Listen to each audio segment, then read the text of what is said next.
Tonight, for the first time, Private First Class Jessica Lynch telling her own story. They said she couldn't remember, but they were wrong. Tonight, she answers the questions. Torture, sexual assault, injuries. It was scary. It was so scary. So just to get this clear, Yeah. did you fire your weapon back and did you kill any Iraqis? And that missing block of time, where did they take her? And what doctors say they did to her. That's the part that I hope that fades away forever. Jessica Lynch, the hometown girl and soldier, who became the famous face at the center of a controversy. When people ask, were you a hero in that moment? The brutal ordeal, the injuries we can see and those we cannot. I constantly told myself, you know, I'm not going to give up. I'm not going to give up. I can't give up. A Diane Sawyer exclusive. Private Jessica Lynch, an American story. Now from New York, Diane Sawyer. Good evening and welcome to this special prime time. 7 months ago, a young girl with a body full of broken bones was carried on a stretcher out of Iraq, only to discover that she had become a national symbol of the American soldier in a polarizing war. Private First Class Jessica Lynch. Tonight, we travel from her tiny town in West Virginia to Iraq and back to Washington, D.C. to try to get answers to the story that has ignited so much pride and so much debate. A story that comes into focus as Jessica Lynch, tonight, speaks for herself for the very first time. I'm Jessica Lynch, former POW. Still feel like a soldier? Yeah, I do. And when people ask, were you a hero? No, it's just I'm more of a survivor. I was like, you know, I actually am tougher than what I thought I could be or thought I was. You thought you were just a girl from Palestine. Yeah. I was just, you know, one of the country girls from a little small town that, you know, no one ever heard of her name before. Palestine, West Virginia, population 350, where today Jessica Lynch considers every step she takes a victory. A mountain of metal shores up her body, steel plates along her spine. Here we go. The spinal damage paralyzed bladder and bowel. Rods and screws are piecing together her shattered leg. You know, past the ankle, it's completely numb. I mean, it's dead, pretty much. I have no feeling in it, whatever. And is there a lot of pain? Yeah, it's more of a tingling, which causes pain. It's just a feeling that's undescribable. Now, does this hurt? Every day requires a fistful of pills, and when she has to, even morphine. I'm trying to control my pain level without the morphine. So when it gets really bad, that's when I'll take the morphine or just, you know, 3 Advils or, you know, something like that. It's a beautiful prayer. This is her bedroom. It's a kind of shrine to the Army and to her comrades who died in the ambush at Nasiriyah. The room was built by the family she knows and loves from the hills and hollows of West Virginia, where the mountains invited a little girl with blonde hair and glasses to play hide and seek and imagine a world beyond. You said at one point that you go to the happy place. Go to the happy place, yeah. It's just a place to get away. Just dream and think. She was the quiet one growing up, but what she wanted, she was determined she was going to get. Jessica Lynch's parents, Greg Lynch, a truck driver, and Deirdre Lynch, who worked for a photo shop. They grew up in West Virginia, too. Her sister Brandy in her first year of college. Her older brother Greg, also in the Army. Jessica was the fastidious child in the middle who once fractured her arm and insisted on a pink cast to go with her pink shoelaces. Everything had to match. Preppy. It's just very prissy. The princess laying out her clothes every night. Tell the truth. Before school, yeah. Every day before school, I had to have each matching outfit laid out before the next morning. You even say at one point in the book, I think that you would have done more things at school, but it would have messed up your clothes. Yeah. Yeah, that and the hair. I wanted always the hair to be perfect. At a scrawny 5'3" she tried to play softball. That's her with the crowd. You hear them cheering. Go Lynch. Go, Lynch. She couldn't hit the ball at all, but she just gave everything. And I had a big smile on her face all the time when she was trying to do it. Her grades were B's, her big honor, Miss Congeniality at the county fair, and her horizon, the hills outside her window. And how far had you traveled before you left for the Army? Not very far at all. One article said that you didn't get a chance to go to the mall until you were in your senior year, to a big mall. Oh yeah, to a big mall. Actually, to get out and see a mall, I was like, wow, yeah. Shopping. Because the only store I saw in town was the Whatnot store. Yeah, we have that. So when you were sitting around dreaming of seeing the world, what did you dream it would be like? I mean, I just think of like places like Hawaii and the beaches, just, you know, and the water is just so clear. And that was what I wanted to do, to get away. I've never been to a beach or anything my whole life, so I was like, yeah, you know, that's what I want to go do. I want to go see that kind of stuff and get away and just dream of the things that I could have. And of course, behind the beauty of the hills in West Virginia, 15% of the people in the county where she grew up are unemployed, 20% living below the poverty line. Did you know she wanted adventure? Yes. Her mom has a great phrase for it. It says, "What's on the other side of the hall? See what's on the other side of the hall." Rick Bragg, best-selling author and the journalist who tells Jessica's story in a new book. He says in these communities all across America, the military is a merger of opportunity and duty. People say, "I want to go serve my country in Palestine," and they don't roll their eyes. A recruiter persuaded Jessica and her brother Greg to sign up in 2001. And then whenever he said, oh, you could make, you know, $1,100 a month plus travel, I was like, yeah, that's me, yeah. 18-year-old Jessica Lynch heads off to basic training, her first time away from home, an adolescent testing her new independence. With her brother convinced that when it came to the work, she'd never see that through. Yeah, he thought that. He thought I wasn't gonna make it. And, you know, that was even more to me, you know, to prove him wrong, to I'll prove show him.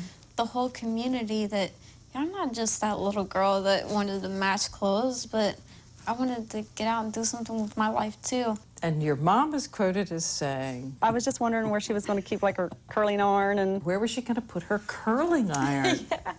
Yeah, they did. They busted on me a lot about that. This is a tape of recruit Lynch hauling herself through an obstacle course. She runs the miles, throws the live grenades, and all the while is picked on by a drill sergeant who is testing her. No tears. No, Did you ever think I can't take this? no. I wasn't gonna give up. And that prissy little girl left far behind. You did, however, have your glasses, what did you call them? Control glasses. Yeah. They were big, dark, brown, geeky glasses. Huge glasses. I saw your hat. I was like, okay, no, this ain't working for me, but the more, you know, you do it, the more you get to like it. Because? It was just part of your thing. It was part of you. Next up, Fort Bliss, Texas, her assignment, a supply clerk in the 507th Maintenance Company. There she is, barely peeking over that shoulder. You have to look pretty hard under a very big hat. Me and Lori. Yeah. That's my unit. I'm so glad they took that picture. Also in the back on the right, Lori Piestewa, her roommate at Fort Bliss.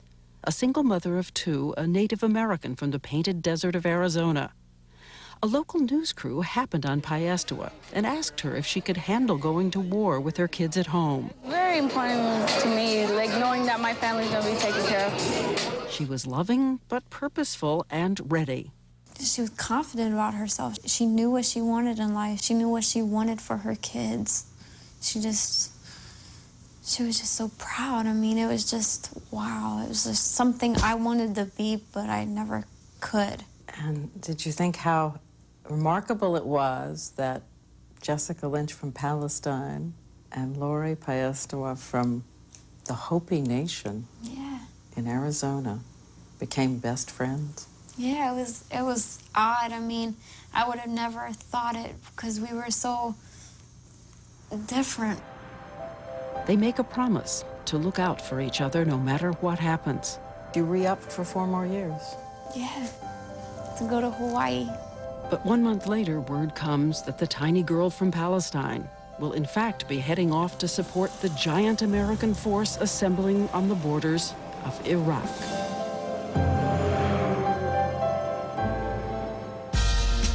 A deadly wrong turn into enemy territory. They just kind of looked at us like, oh yeah, you about to be in trouble, you know? The road to ambush. Private Jessica Lynch, An American Story, will continue. Once again, Diane Sawyer on Jessica Lynch, heading towards Iraq. It is the military gamble making history. U.S. forces moving faster, further than ever before. 120,000 troops, 30,000 vehicles racing 350 miles toward Baghdad. And bringing up the very rear the 64 soldiers and 33 vehicles of the 507th. They are not combat soldiers, but clerks, cooks, mechanics, hauling the water, spare parts, toilet paper, batteries. Under their banner, just fix it. The soldiers, most of them a cross-section of America's rural and city kids, many of them needing money. And most of them, like Private First Class Jessica Lynch here reading from her book, seeing a land far away from home for the first time. It's flat, dull, and yellow-brown. I got excited when I saw a tree. Trees made sense. All this empty space and loose shifting sand unsettled my mind and made me feel lost long before I found out it was true. She is driving the truck that hauls a tank they call the Water Buffalo. You're in a 5-ton truck, 400 gallons of water you're hauling. Yeah. You're driving some? Yeah. I drive that, yeah. She probably didn't stand very much above the windshield when she drove it. It was rough. It really was rough. Sergeant Matthew Rose is her boss and rides in the truck with her. Sometimes she could put on an act of being very blonde, but she wasn't. She was a smart girl and knew what she was doing. Jessie, you know, steered her mom's four-wheel drive pickup all over those roads. I mean, she could probably drive anything. Each soldier has an automatic rifle, the M16, but their real protection is proximity to the well-armed combat units up ahead. They try to keep the pace, yet from the very start, their groaning vehicles are dragging them further behind. You'd get stuck. Like every few feet, just dig out another truck. And then, you know, we'd keep going, dig out another truck. Tires just jamming, the sand was just sticking inside. And in the convoy, far ahead of Lynch, a sergeant looking back in her direction. Ruben Contreras, high school wrestler who joined the Army to get money for college. They first saw each other at Fort Bliss. Well, at least he saw her. The first time he actually seen me was when I was sleeping on bleachers. It took me about a week to build up the nerve to actually finally go and talk to her. He was so much more than what any other guy that I met. First date, Scooby-Doo. Yep. And First you? date, and I fell asleep again. Yeah. He says he called home and said to his mom, this is it. Yeah, he did. When the convoy moved out, though, you expressed there was just some flicker of a fear that you might not see him again. Yeah, I did. I didn't have a good feeling about any of this. The front of the convoy speeds on, while the tail end with Lynch and her truck at times can barely make 2 miles per hour. Desperate to catch up, they go with no sleep 2 days and nights. You didn't want to close your eyes for 2 seconds you might, you know, it was just, you were scared to sleep because you didn't know where these Iraqis were going to be, where they were going to jump out at you, where they might be hiding. At some point, your truck breaks down. Yeah. Where are you at this point? Out in the middle of nowhere. In the pitch-dark night, the convoy is grinding past Lynch and her broken truck until someone pulls up in a Humvee. Lori Paestua. What'd she say when she saw you? Roommate. That was, you know, we never called each other Lori or Jessie. It was roommate. I jumped in the back of her Humvee with her and off we went. They have no way of knowing that they're now just hours away from a deadly ambush because of an error by their captain, Troy Kent King. Take a look at the map. King was supposed to take this route with a left turn. Instead, using his highlighter, he marks the road due north, and so leads his exhausted troops straight into the seething city of Nasiriyah. The army would take no disciplinary action against King, and Lynch agrees. Is that enough? Should there have been more for what happened?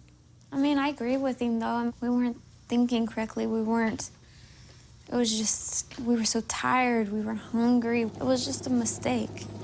And there would be still another mistake. The Marines should have been a fail-safe for the supply troops. And we actually passed a Marine convoy, and they were just along the road. And we just passed them on. But the Marines did nothing to warn the convoy that they were heading the wrong way into Nasiriyah, hostile territory.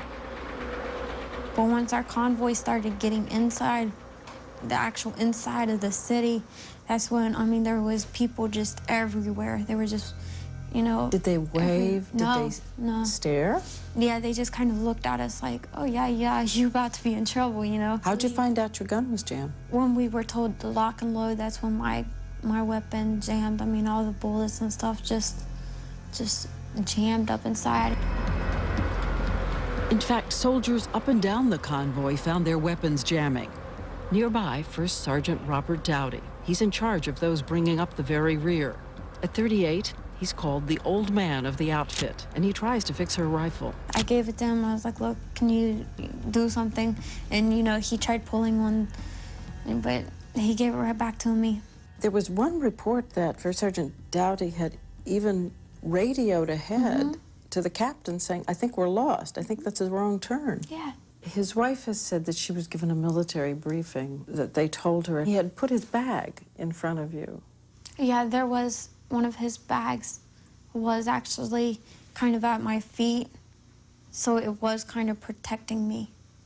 But, I mean, it was full of clothes. I guess it was much enough to save my life. At this point, two soldiers she doesn't know, they're from another unit, leave their disabled truck and climb into the Humvee. So, behind the wheel, Piestewa, Dowdy in the front passenger seat.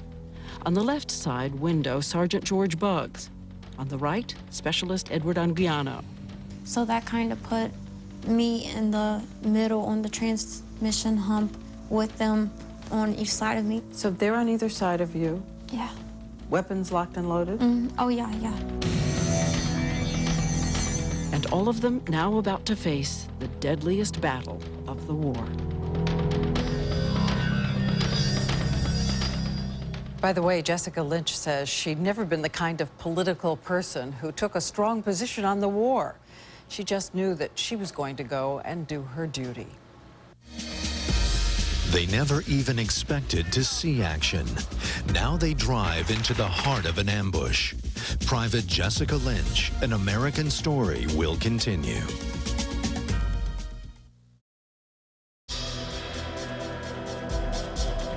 Once again, Diane Sawyer.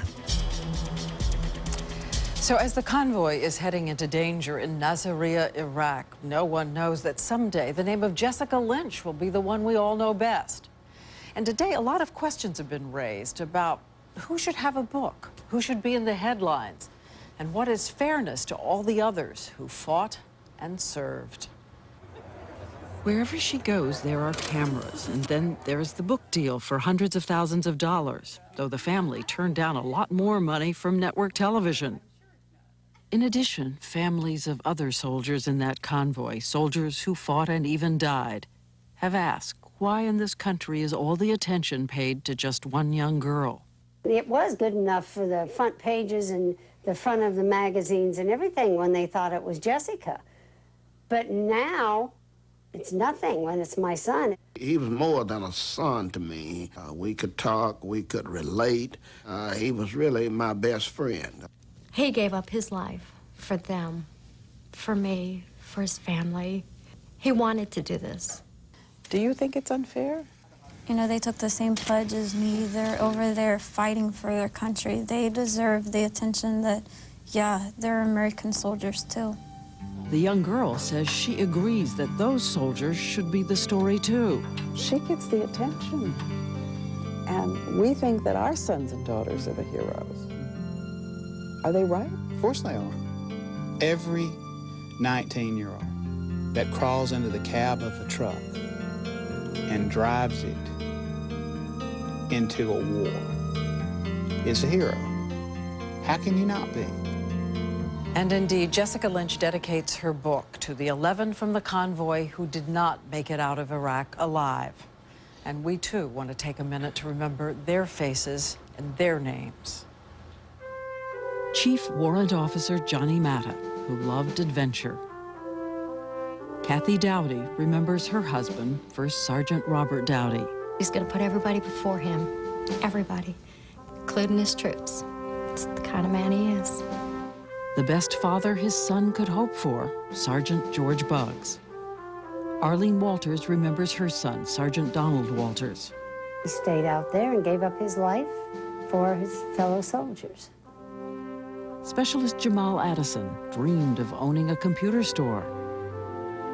And mechanic, Specialist Edward Anguiano. Less than 2 months after Specialist James Keel died, his son was born. Private First Class Howard Johnson told his father, "I've got a mission to do." He was awarded the Purple Heart.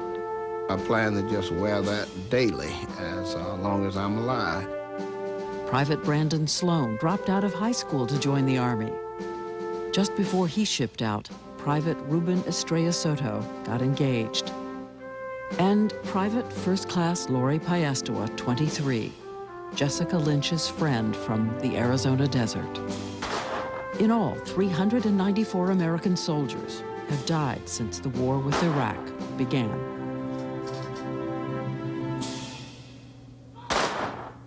From ambush to rescue, a new full hour of Private Jessica Lynch, An American Story, will continue after this from our ABC stations.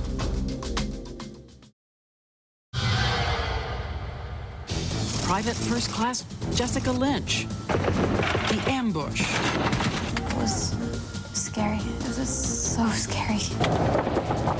I just put my head down and I just prayed. Just pray it away. Her brutal injuries. I've never felt that much pain in my whole entire life. The missing hours, what doctors say about a sexual assault. That's the part that I hope that fades away forever. And we go to Iraq to find the Iraqis who were there for her captivity. And we tell you the private war she waged against the enemy and despair. And what about the rescue? We watch the controversial videotape, some of which she sees for the first time. But later, when you saw that they had videotaped it start to finish? Why did they do that? The Jessica Lynch story, courage, controversy, and a 19-year-old girl. What does it really mean to be a hero? A Diane Sawyer exclusive. Private Jessica Lynch, An American Story. Now from New York, Diane Sawyer. Good evening, and if you're just tuning in, we welcome you to this special edition of Primetime, as tonight Jessica Lynch speaks for herself. 7 months after the ambush and dramatic rescue that ignited a national debate about her story and its meaning for America in a time of war. At the center, of course, all those questions about the courage, strength, and sacrifice of all the young men and women who head into battle. But as someone said, maybe courage is just fear that has said its prayers. So if you're just joining us, we're going to begin with a quick review of the journey that took a 19-year-old girl to the deserts of Iraq from a tiny town in the hills of West Virginia. Palestine, West Virginia, population 350, a place of economic hardship and home to Jessica Lynch. Pretty warm. A little girl who loved pink dresses and perfect hair. They busted on me a lot about that. She decided to join the Army for the $1,100 a month and the dream someday she'd get to see an ocean or a beach. One article said that you didn't get a chance to go to the mall until you were in your senior year. Actually, to get out and see a mall, I was like, wow, yeah, shopping. In her government-issued glasses and huge hat, the 5'3" Lynch willed herself through basic training. Later, her roommate and best friend would be Lori Paestua, a Native American with 2 children. She was just so proud. I mean, it was just something I wanted to be, but I never could. So as we return, the two are in that convoy entering Iraq, In the back, where the support soldiers are, cooks, clerks, truck drivers, where their vehicles are getting stuck in the sand and a wrong turn sends them into an ambush in Nasiriyah.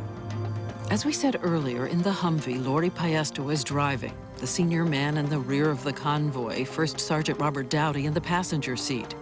Two soldiers from another unit, Sergeant George Buggs and Specialist Edward Anguiano, are on either side, while in the middle, Jessica Lynch, her rifle jammed, her heart pounding. What was the first sound you heard? The first thing that said to you, this is it, we're under attack? All of a sudden, just a lot of shooting, a lot of guns going off, a lot of just, it was, once it started, it was just a chaos. You could hear them bouncing off our vehicle. You could hear people screaming and just them yelling out stuff. It was scary. It was just so scary. You could see them on the roofs, and they were like hiding in windows. They were coming from everywhere. We had vehicles getting stuck, vehicles running out of gas, vehicles just, I mean, our weapons were jamming. Around them, a violent sea of Iraqi men armed with heavy equipment, tanks, rocket launchers, machine guns. The Americans heavily outnumbered and outgunned. Their best weapon, 50 caliber machine gun, jams, and the gunner goes down wounded. The desperate American soldiers jump out of exploding vehicles, dragging wounded friends behind them. Others from the convoy remember it as Lynch does. It suddenly dawns on me that there's someone right there shooting at me. Pickup trucks with AK-47s and all different type of weapons. I was almost dancing on the gas pedal, I was just standing on the gas. For 1 hour, the battle rages. The two soldiers Lynch had just met, Specialist Edward Anguiano and Sergeant George Buggs, are firing their weapons furiously, the hot shells ricocheting through the Humvee. First Sergeant Dowdy shouts orders to rally the reeling troops outside and inside the vehicle. I mean, he's telling Paesta, you know, to go, to keep going. Don't, you know, get scared. Don't freeze up. Just go. But also, you know, he was fighting back too. He was fighting. Do you think if you had just turned and raced out of there, it would have been a different? I don't know. I mean, maybe we might have, but yet it was his duty of him being the first sergeant. That was his duty to make sure that his soldiers were taken care of. How was Lori through all this? She was so calm, so calm. It was like it did not even faze her that we were in this middle of this ambush. And then at one point, he turns to Lori and says, go, speed up. Yeah, he told Lori to go, get out of there. And, you know, at that point, I just, you know, what can I do? I just put my head down, I just prayed away. What were you praying? For him to save us, to get us out of there. It was just constant repeating, just, oh God, please, please help us. Vehicle down, vehicle down. And yet later, after it was over, out of the smoke and wreckage, stories would emerge that spoke to the mythic ideals of bravery. And one of them was a story about Jessica Lynch. The headline in the Washington Post, she was fighting to the death. In it, Private First Class Lynch is portrayed as a kind of Rambo. The source, U.S. officials. Hard as nails. That's what they're saying about Private First Class Jessica Lynch. She shot until she ran out of ammunition, shot several Iraqi soldiers, even though she herself had been wounded. And this morning, she's recovering at a U.S. hospital. These were the stories, but we ask her, what is the truth?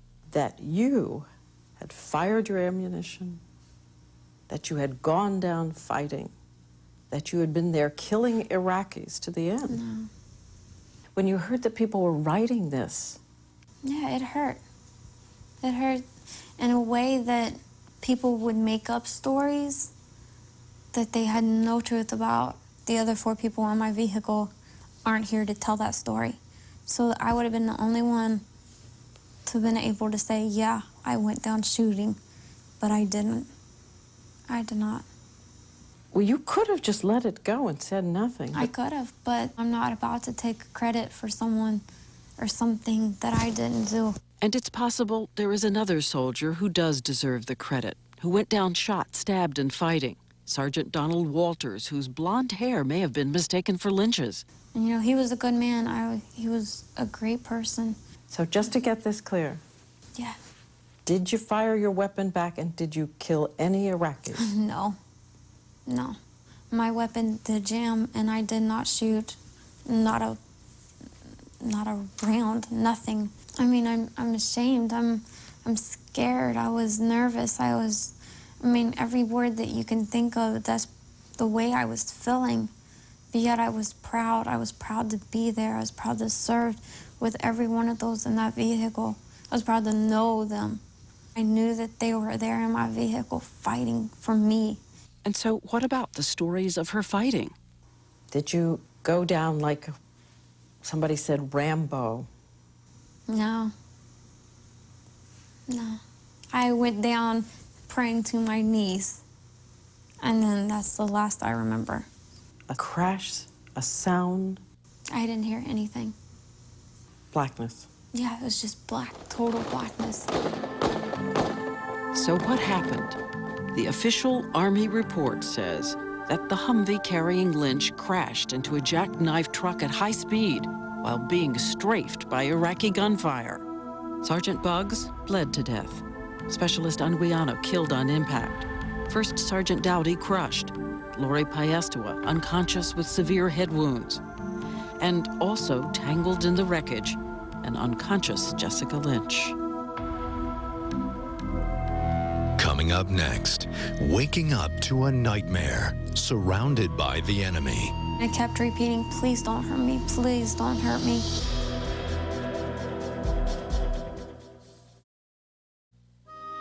West Virginia, terror strikes the Lynch family at home.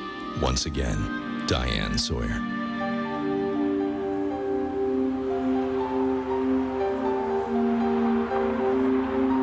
March 23rd. It's a Sunday. You're watching TV. Yes, and I see a truck and had like a water buffalo behind it. That a U.S. Army 6-vehicle supply convoy was ambushed by Iraqi forces in southern Iraq near Nasiriyah. Jessica's mother, Deirdre, and her father, Greg Lynch, watched the horrifying news of the ambush, and then, that night, a state trooper rolls up carrying an Army officer. I knew what he was going to tell me. What did he say? I don't know exact words, but our daughter's whereabouts were unknown. Mrs. Lynch says she races outside through the darkened night, screaming. Mr. Lynch tries to be her support, but as the terrifying days pass, he collapses 2 times. Your world shatters. And what about Sergeant Ruben Contreras? He is out with his unit and sees a list on it, the name Jessica Lynch, MIA. I just ran into the tent and lay down on a cot, threw my sleeping bag over my face and just started crying. Next up on the news, a chilling videotape as the Iraqis display 5 American POWs, wounded, frightened, under a threatening interrogation. No sign of Lynch among them. But we do see a grisly display of bodies with visible bullet holes in their heads, while the Iraqi tour guide smiles at the camera.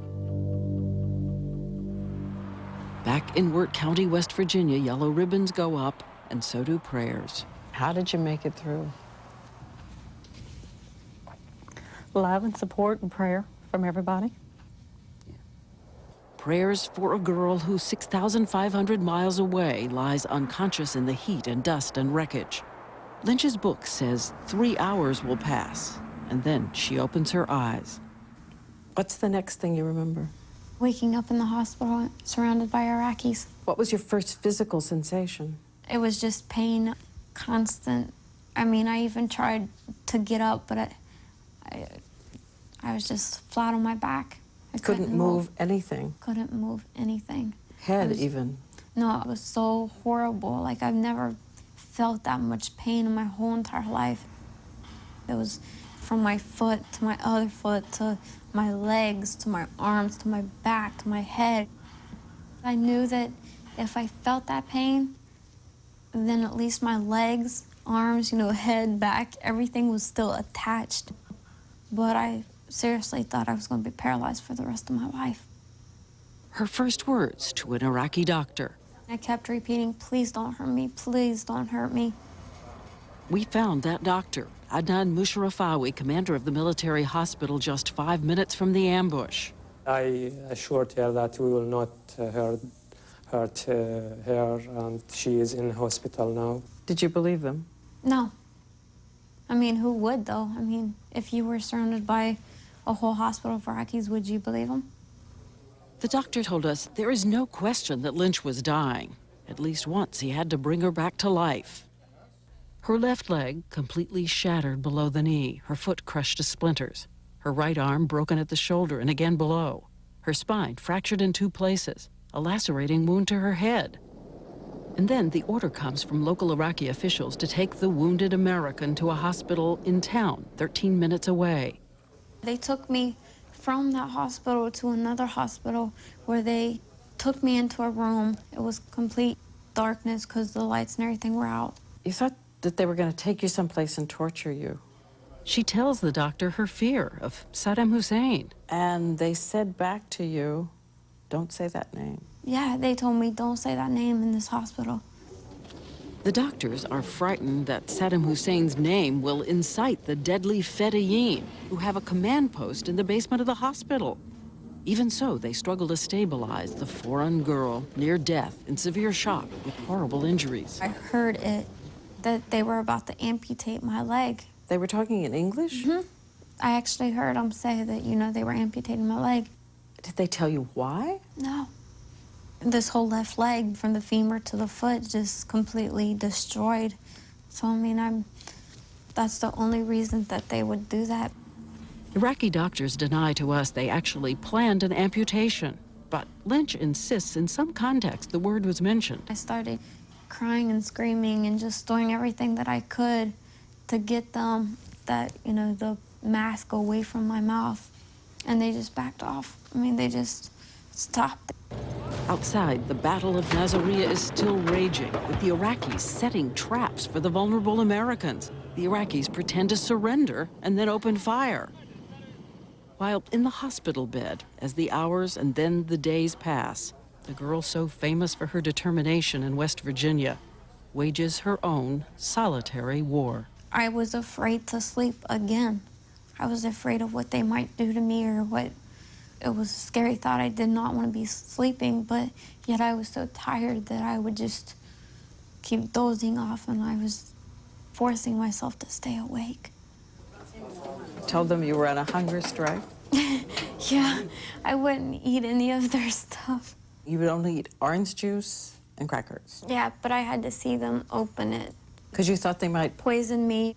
The other thing that must have added to this was the fact you didn't have glasses. Yeah, I was straining so hard that I knew that, who was who when they were talking to me. But from a distance, I was like, It was just blurry figures coming in and out of your room. Yeah.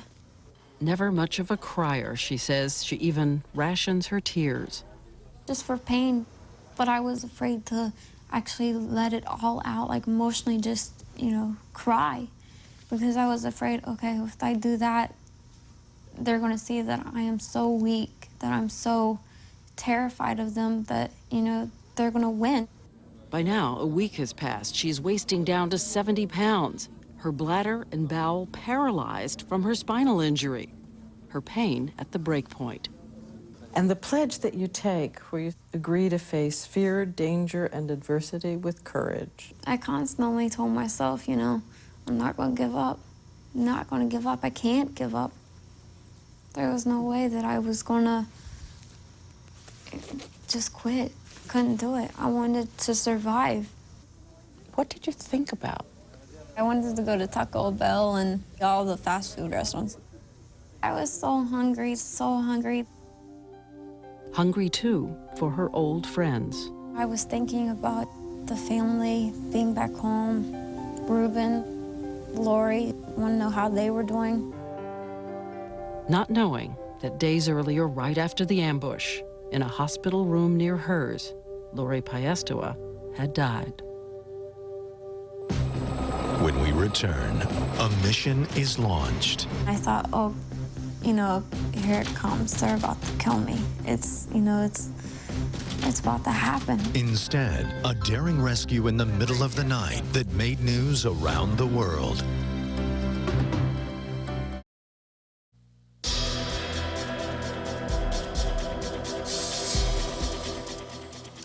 There have been so many contradictory stories about what happened to Jessica Lynch in the hospital in Iraq.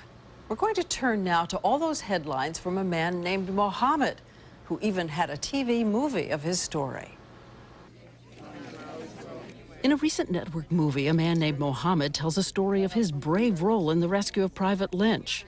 He says at great danger, he sneaked into her hospital room to tell her not to worry.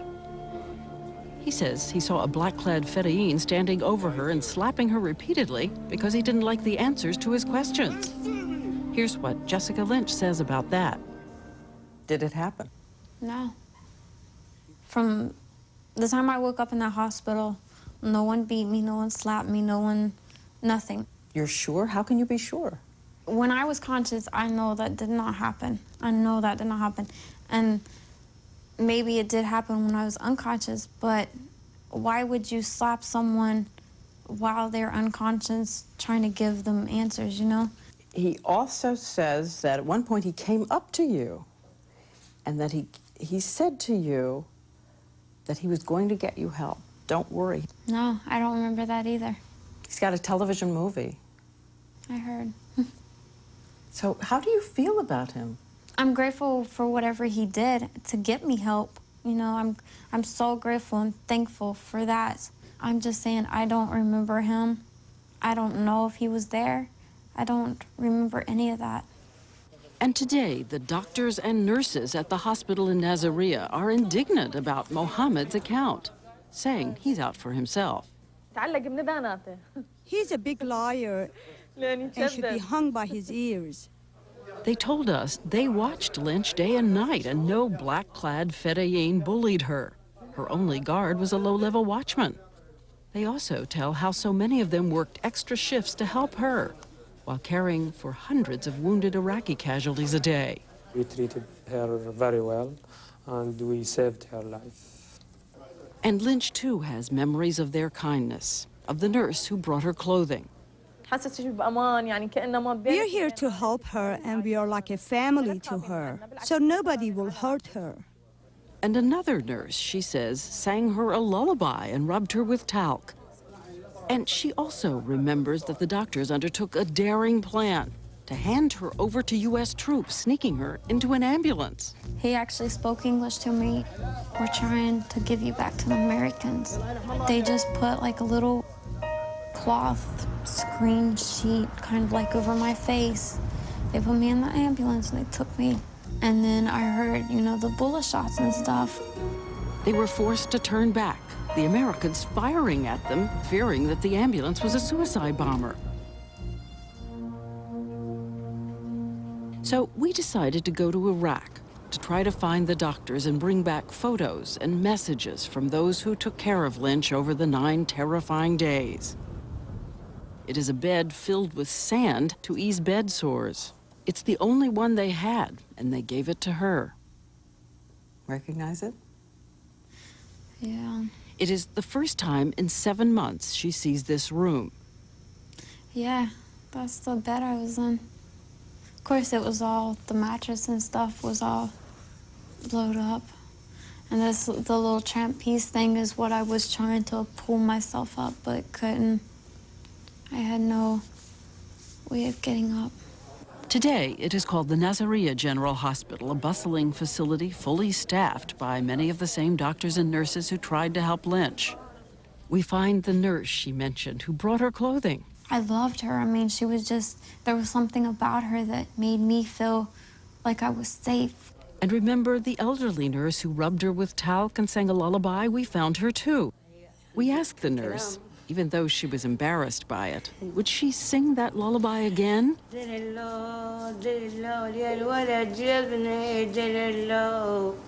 word is simply a soothing sound in Arabic, sung to babies. That made me so feels so good. I'm so thankful for those people, because that's why I'm alive today. But there's a kind of shadow that comes across Lynch's face at the final message from the doctor who was her English-speaking link to the others. I remember his voice, but his face just looks so different. I want you to live a happy life and to forget anything about the war and what happened in here. I want you to have a happy life. Happy, normal life. And forget anything that happened to you there. Oh. Not easy to do. Yeah, definitely not. Wow. Coming up next, from a never-ending dread to a vision of hope. You had a constant dream. That was that somebody, an American, would come stand at the foot of your bed and say, "We're taking you home." Yeah. Saving Private Lynch, after these messages from our ABC stations.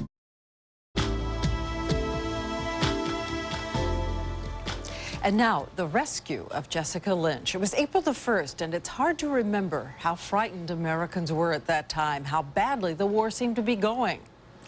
And no one knew that several sources had told American troops there was a young girl in the hospital in Nasiriyah.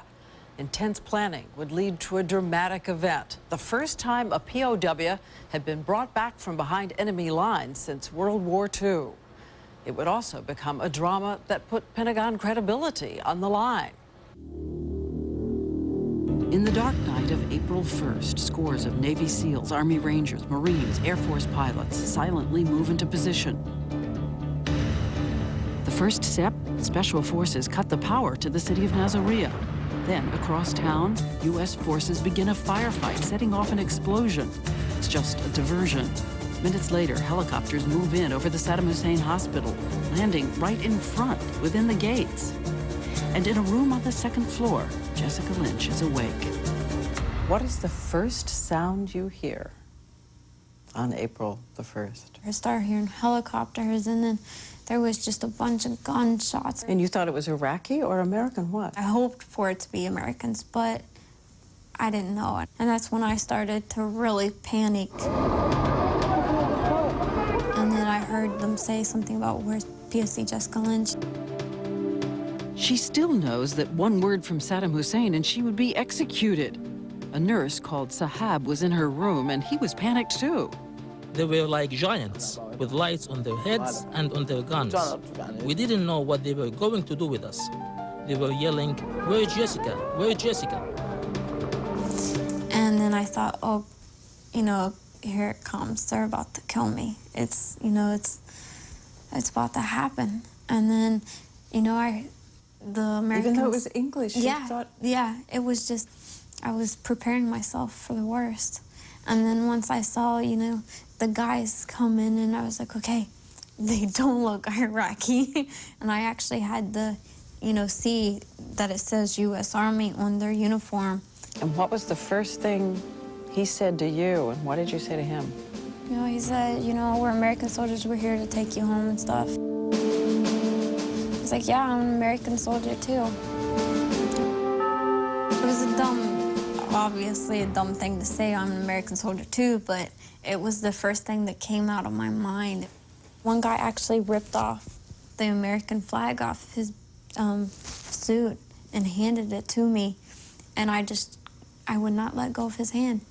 I clenched to his hand because I was not going to let him leave me here. He was going to take me out.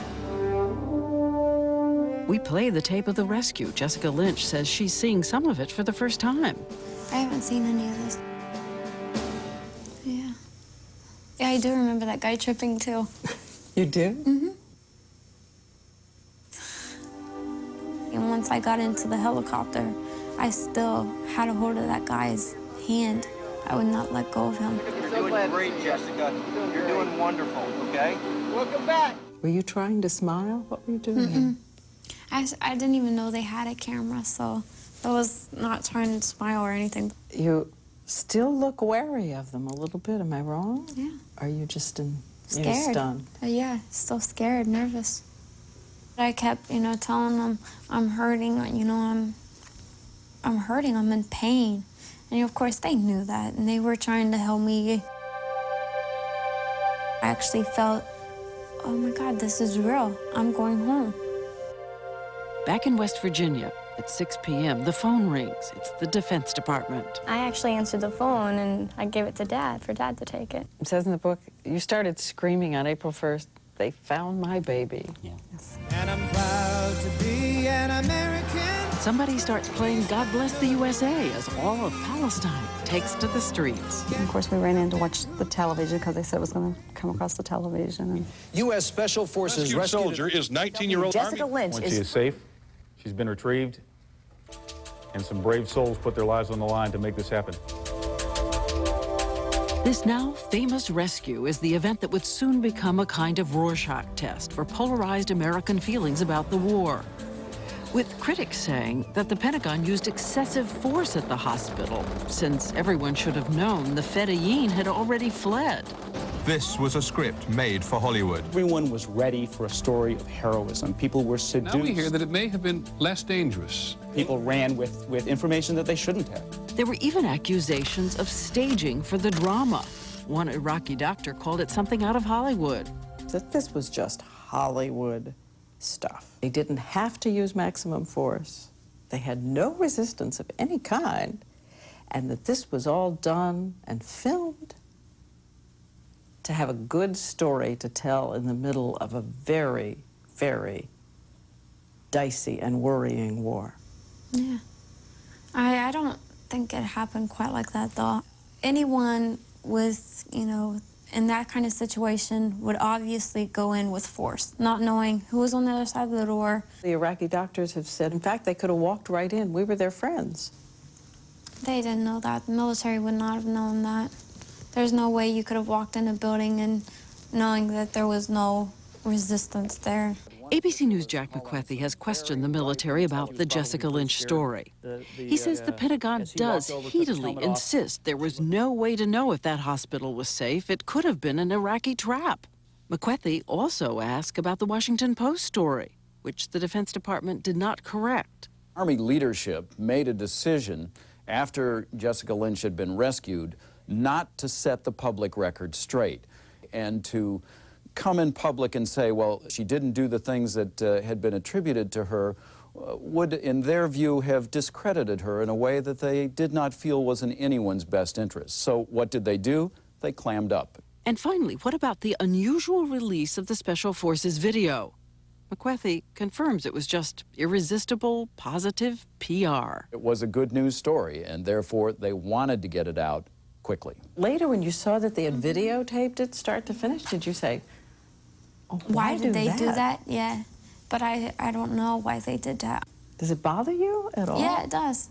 It does that they used me as a way to symbolize all this stuff. I mean, yeah, it's wrong. I mean, I don't know why they filmed it or why they say the thing they, All I know that I was in that hospital hurting. I needed help.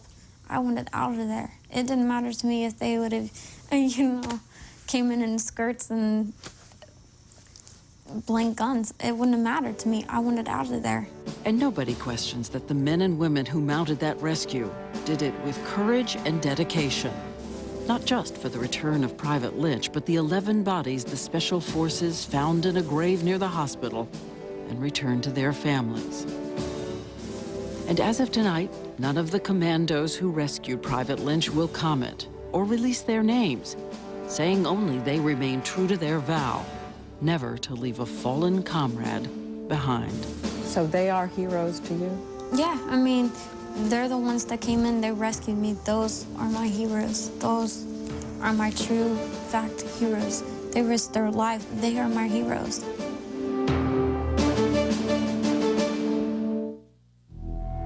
Facing a mystery, a missing block of time, what doctors say happened during a sexual assault.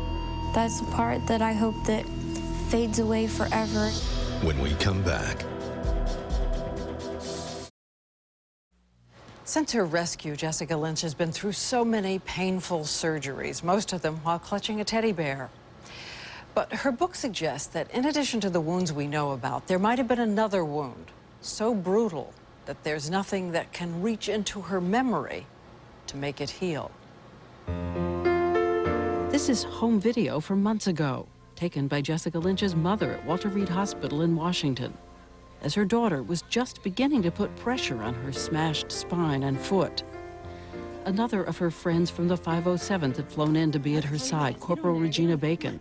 With all that pain she went through, I've never seen her shed a tear. From surgeries, from going to table, I feel like I cried more than she did.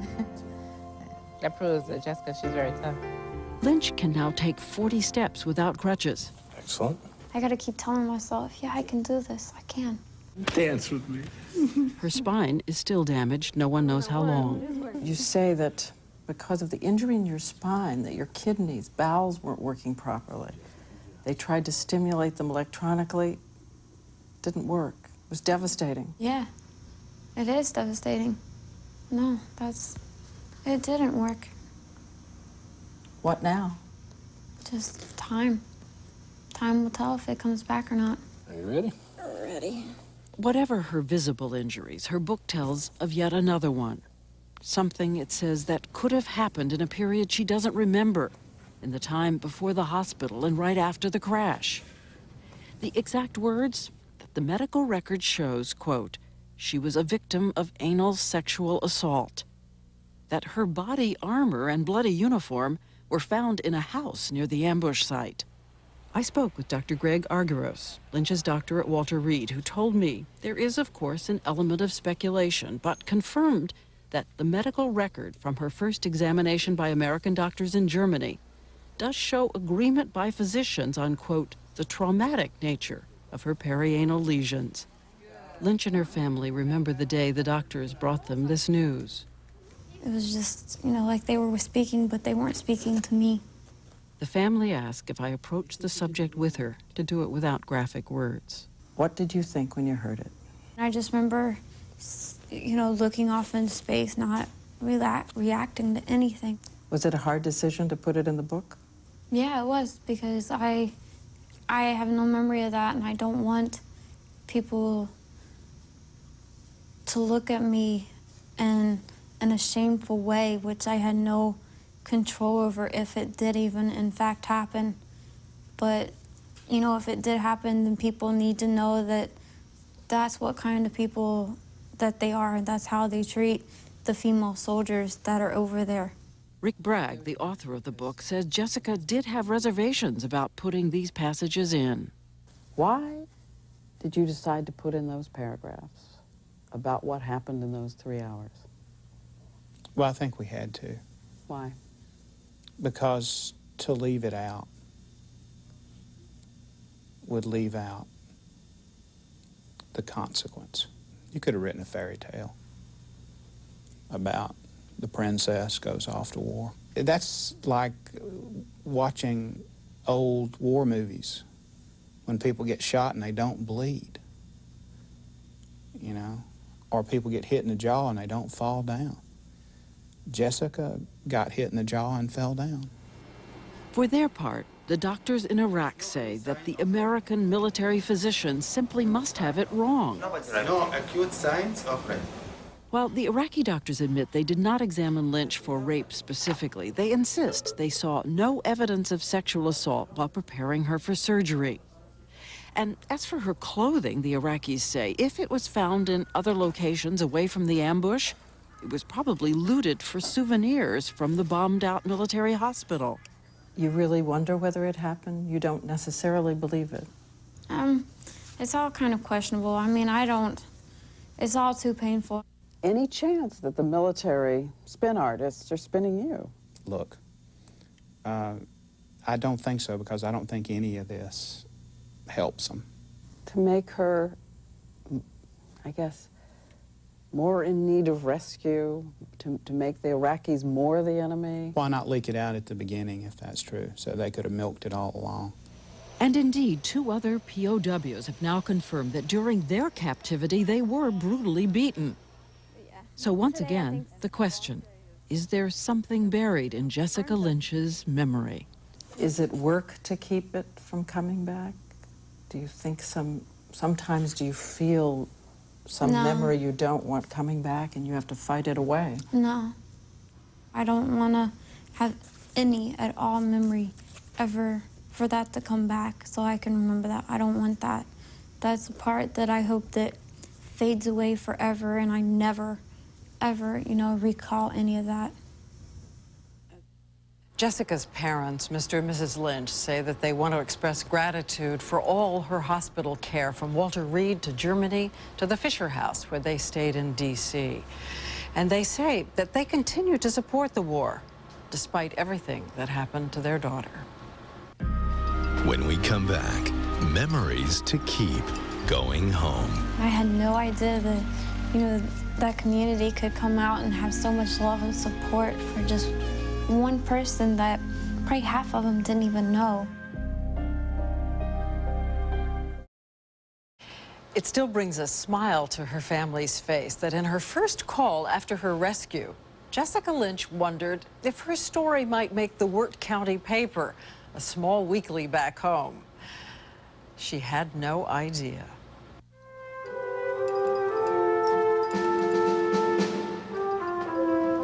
I never thought, that our little community even had that many people, sciences and, Jessica welcome home and stuff like that. And I was like, wow, they were behind me all this time. And I had no idea that, that community could come out and have so much love and support for just one person that probably half of them didn't even know. It's great to be home. I would like to say thank you to everyone who hoped and prayed for my safe return. Nervous. I was so nervous. And yet at one point in the speech, you look over and you smile.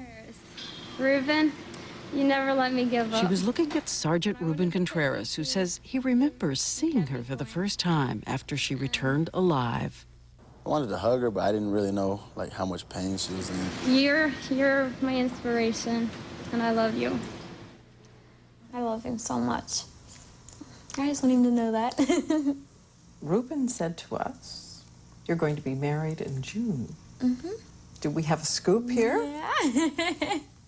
No, we're going to leave it at that. It's going to be in June.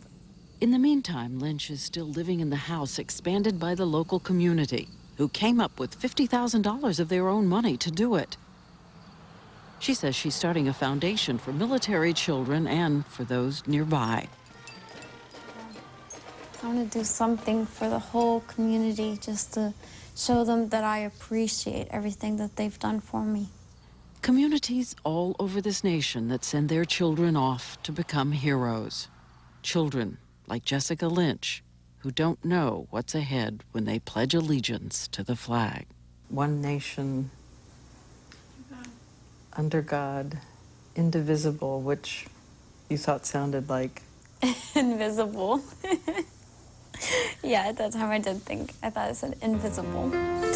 I finally know what the pledge is about. It's not just about flags and presidents. I also know that the price tag for all of it is high, so high. Serving your country isn't just putting on a uniform. It's putting on a uniform and putting your life at risk. It's being scared, so scared. It's being hurt so bad you think you're gonna die. It's trying to hang on to hope. It's remembering, even when you can't fight or hide or run away, that you are still a soldier. Mostly, it's lost.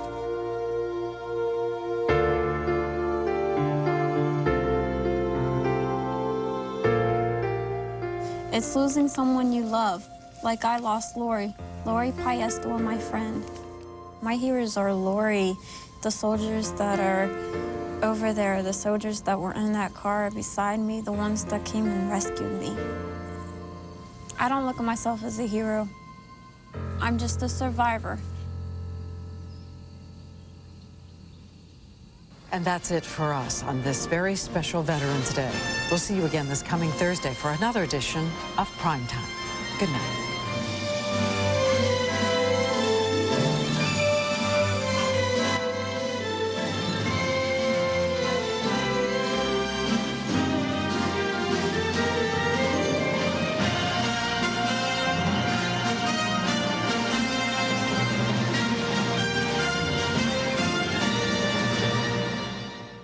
This has been a presentation of ABC News. More Americans get their news from ABC News than from any other source. Good evening, I'm Lori Tucker. And I'm Gene Patterson. You've just watched Private First Class Jessica Lynch speak publicly about her capture and rescue in Iraq, talking to ABC's Diane Sawyer. She said she feared her captors would kill her and is very thankful that the soldiers who rescued her from the Iraqi hospital. 6 News reporter Tim Miller went to a local Veterans of Foreign War Center tonight, and he shows you how they feel about Lynch and the rescue.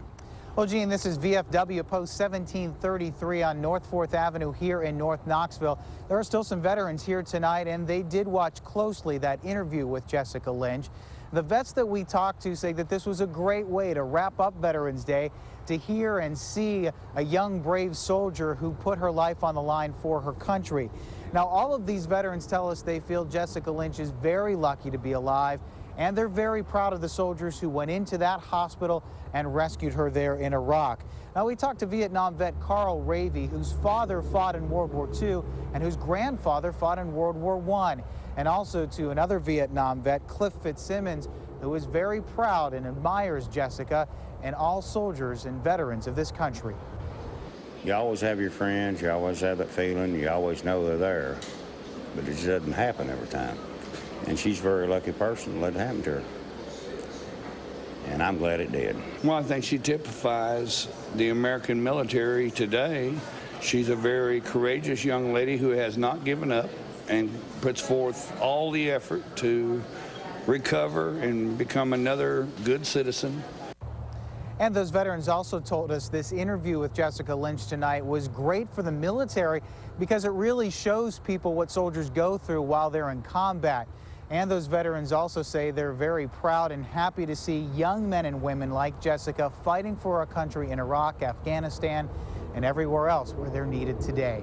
Reporting live in North Knoxville, Tim Miller, 6 News. Well, what Jessica Lynch isn't talking about tonight are nude photos apparently taken before she left for war. Hustler publisher Larry Flint says he bought the amateur photos last month from some of Lynch's fellow soldiers. The soldiers who sold the pictures apparently wanted the public to know Lynch is, quote, not all apple pie. But Flint says Lynch isn't out to fool anyone. He said, quote, she's a victim of the Bush administration who is using her to justify the war in Iraq and force feed us a Joan of Arc, end quote. Flint was planning to publish the photos, but he changed his mind. Jessica Lynch isn't confirming if the photos even exist, and her attorney says it is incredulous to think that anyone would consider publishing unauthorized photos of Lynch that were taken before she was deployed to Iraq. Another magazine is also interested in the former Army private, but for different reasons. Glamour magazine gave Lynch a Woman of the Year award last night in New York City. Former POW Shoshana Johnson also a recipient. The duo accepted the award on behalf of all U.S. servicewomen. President Bush says he thought long and hard about the American soldiers who would perish in the conflict with Iraq. And one of the hardest hit units in Iraq, the 1st Armored Division, held a memorial service today for the soldiers who've been lost in combat. Sergeant Major Michael Bush says he's lost 35 men since the division went to Iraq in late April, and he says he's proud of every one of them. They're brave beyond belief. For all the old folks back there who don't think that the new generation, this is the next greatest generation standing behind me. Increasing incidents of violence in Iraq have prompted the White House to meet with Ambassador Paul Bremer about speeding up the transfer of power to Iraqis. U.S. leaders hope it will help decrease the level of attacks on U.S. forces.